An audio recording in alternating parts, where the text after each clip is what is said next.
Hello friends, இன்னைக்கு wait லாஸோட டே 4 தான் வந்து பார்க்க போறோம். இது வந்து நேத்தித்து வெயிட்டு 93.100 கிராம் வந்து இருந்தது. காலையில வந்து பார்த்தீங்க அப்படின்னா, இந்த வெயிட் பார்த்து முடிச்சுட்டு, வார்ம் வாட்டர் குடிச்சுட்டு, அதுக்கடுத்து வந்து பார்த்தீங்க அப்படின்னா, காலையில சாப்பிட்றதுக்கு சாப்பாடும் கருவாட்டு குழம்பு தான் வச்சிருந்தேன். அதுதான் வந்து ரைஸும் கருவாட்டு குழம்பும் எடுத்துக்கிட்டேன். மத்தியானத்துக்கு வந்து பார்த்தீங்க அப்படின்னா, ராகி தோசையும் கருவாட்டு குழம்பும் எடுத்துட்டேன். நைட்டுக்கும் வந்து அதேதான்.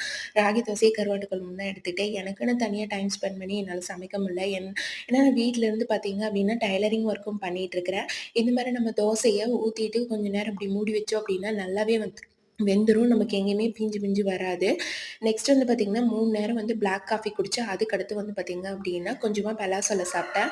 இன்னைக்கு வெயிட் வந்து பார்த்தீங்கன்னா, 92.5 கிராம் இருக்குது. நேத்தத விட இன்னைக்கு ஒரு 600 கிராம் வந்து கம்மியா இருக்குது. 1 ஹவர் வந்து வாக்கிங் போனேன். நைட் வந்து என்னால திரும்பி வாக்கிங் போக முடியல. கொஞ்சம் ஒர்க் அதிகமா இருந்ததுன்னு. நாளைக்கு பார்க்கலாம் ஃப்ரெண்ட்ஸ். தேங்க்ஸ் ஃபார் வாட்சிங்.